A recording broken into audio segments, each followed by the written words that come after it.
Hi, I'm John Irwin from UCSF, and my talk today is about using large library docking for receptor deorphanization. The talk is in 4 parts. I'm going to start by introducing docking and talking about the libraries that are used in docking. And then I'm going to talk a little bit about a detailed study where we looked at what we could expect if we looked really closely at screening a large library against an important target. And then I'm going to tell you 2 new stories. The first one is against the melatonin receptor, and here we were looking for new tool compounds to understand the different roles played by the different melatonin receptors, so deorphanizing the receptors. And the last story is the work of JK in the lab and its the sigma-2 receptor, for which no selective compounds were known.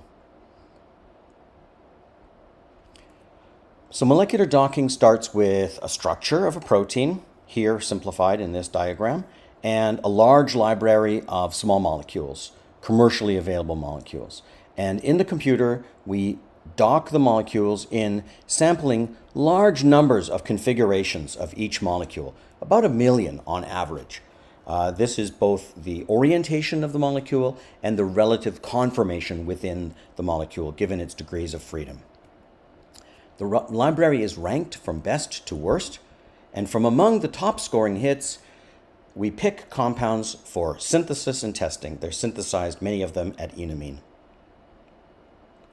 This approach has been very successful against many targets, and there's a long publication history in the lab, shown here and on the lab publications page.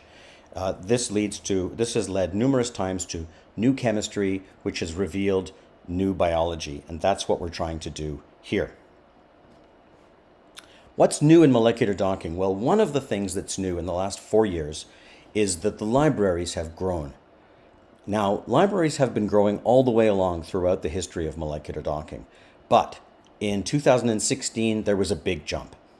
And that jump has continued, and I'm part of that now, and we're really growing the libraries very, very fast right now, and that's largely because of this great company, enamine, based in Kiev, that figured out how to make compounds at low prices and make them quickly and deliver them effectively with high quality control.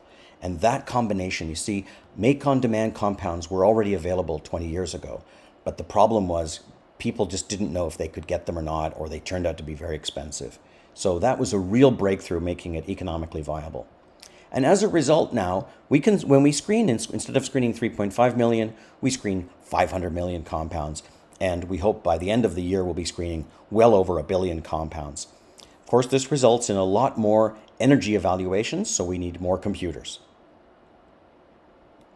Well, what can you expect when you increase the library from 3.5 million to 138 million, let alone 500 million? Well, we looked in detail at the dopamine D4 receptor, and that's what this story is about. So here's the dopamine D4 receptor. It's a GPCR. The structure was done in the Roth lab, and we docked JK, Trent, and a number of other people in the lab, a whole team of people in the lab, docked 138 million commercially available molecules. So this was still in the early days of the large library docking. A lot of energy evaluations.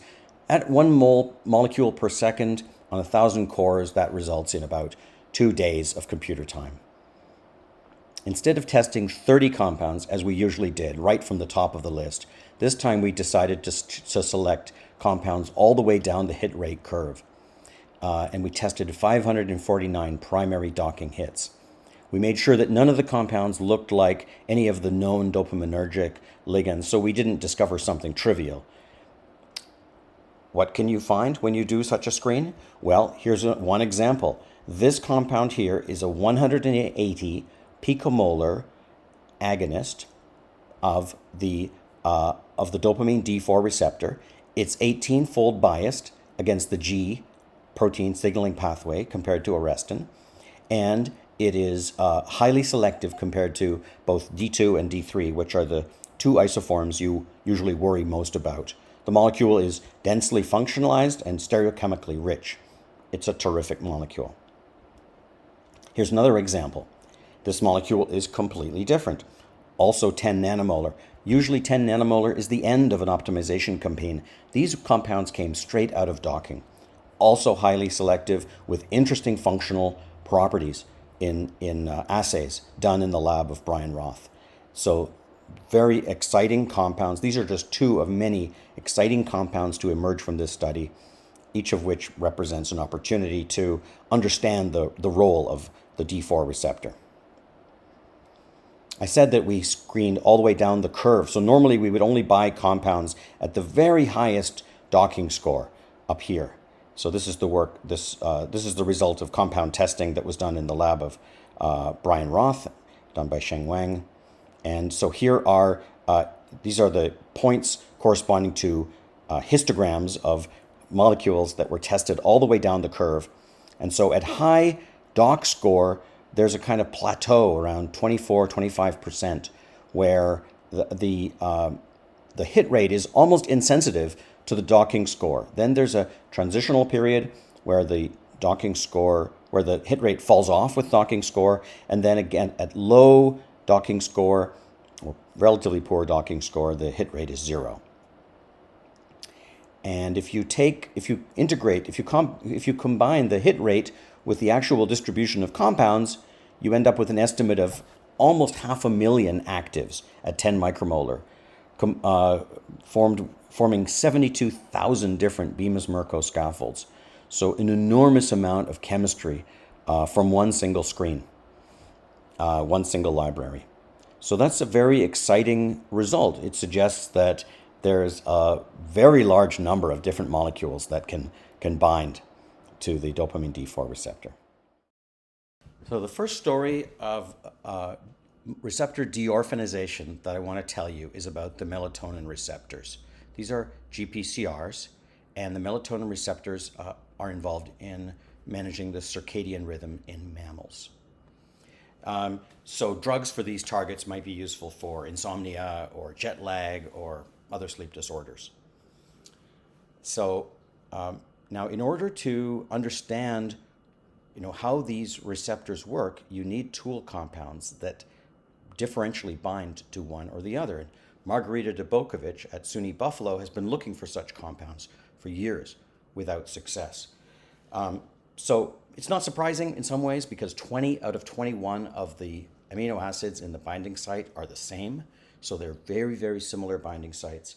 But still, without a compound to selectively bind to one or the other, it's very hard to understand the role that these two receptors are playing in the physiological processes of sleep. The Roth lab determined a number of crystal structures of MT1 and MT2, which afforded the opportunity for using docking to discover new ligands for these important receptors.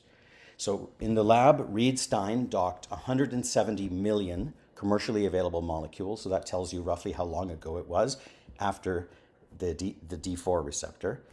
And each compound was sampled in over 1 million configurations each. An astronomical number of complexes were computed, 2 cluster days on our private cluster.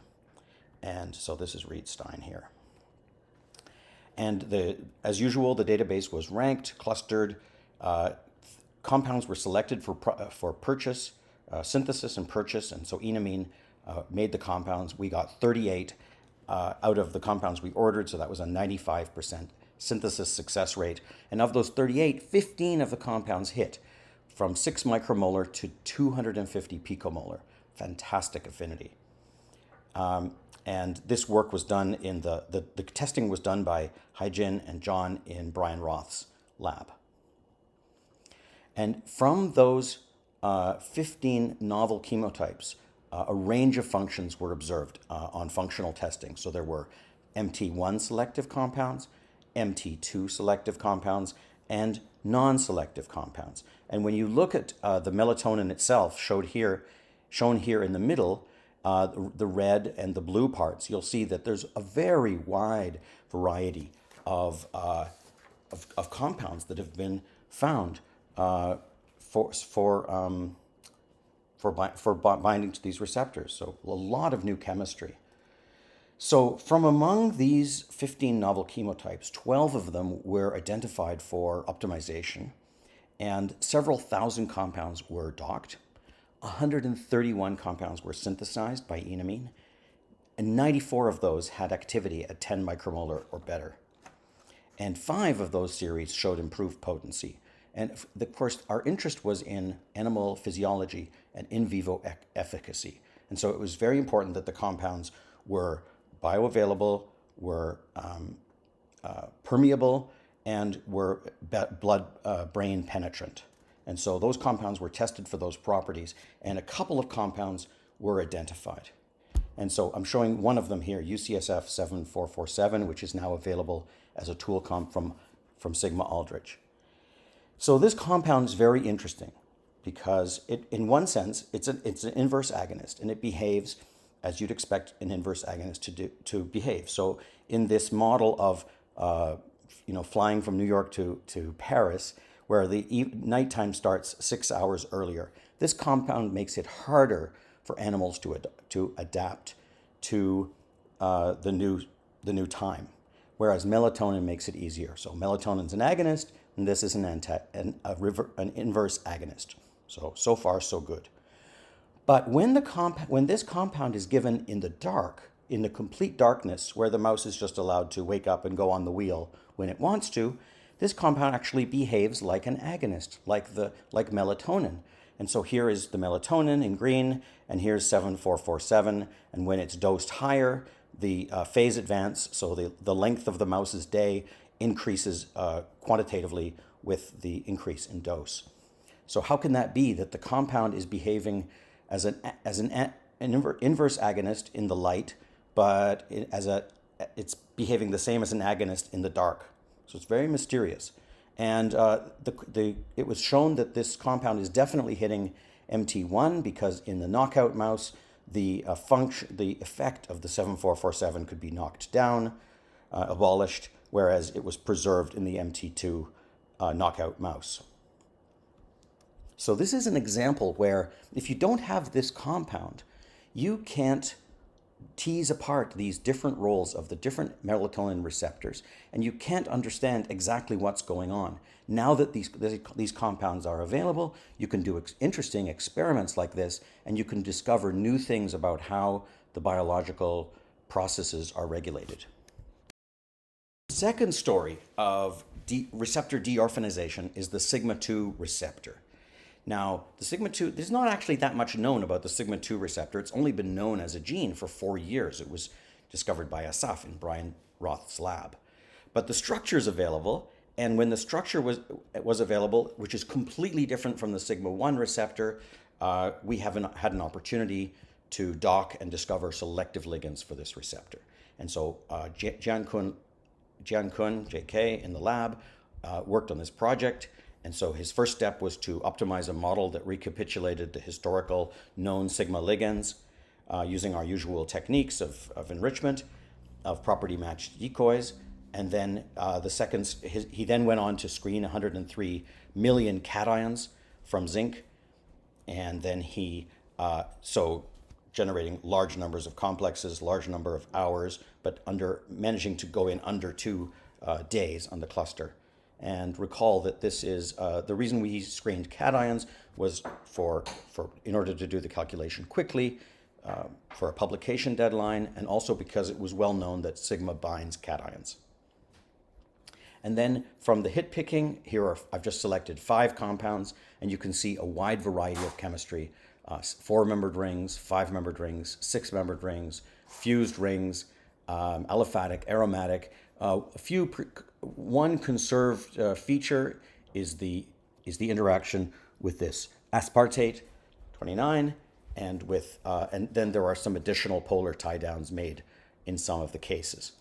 And so 86 compounds were prioritized and ordered. 79 of these were received for a 93% success rate. From the 13 best sigma-2 molecules, they fell into a range of between 2.4 nanomolar and 67 nanomolar. So here are the binding kinetics here on the right-hand side, and this is done by Asaf in Andy Cruz's lab. And So here's one example of a molecule found from this screen. This compound is 34 nanomolar with a 43-fold selectivity over sigma 1. This one, much better than a log better, 2.4 nanomolar, but only 2-fold selective. So sigma 2, 4.3, so now still single digit, 30-fold selective, and 21 nanomolar, 46-fold selective. So an interesting range of compounds with interesting degrees of selectivity and room for optimization. Indeed, at 1 micromolar concentration, 52 of the 79 molecules tested displaced the radioligand at 50%. So here's the radioligand, DTG. And so on this graph, we're showing the 79 compounds. And 1.0 in this case means the radioligand is bound, so the compound is inactive. So these are the most active compounds. These are the least active compounds. So for example, this Smith-Klein-French compound is not very active against sigma 2, whereas this PB28 is highly active, 5 nanomolar, but it's unselective. And so the compounds that were tested were in this range up here, up to the 50% binding mark, indicated by this red line.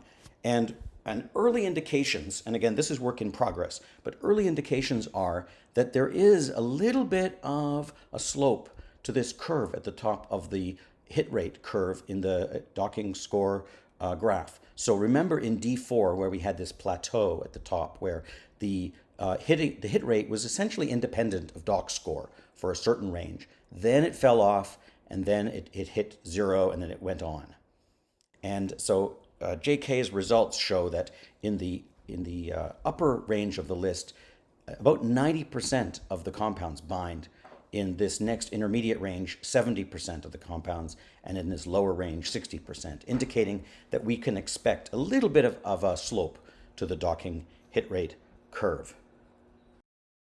Real test of the docking was the fact that, now this is very rare, that the crystal structure was of an analog that JK discovered is available, was performed by Asaf, and this shows that we got that Doc got the pose correct, got it right for the right reasons. So here's the interaction with aspartate 29, and here's the ring system that's interacting with Glen 77. The one feature that was not predicted is the presence of this water molecule indicating the interaction.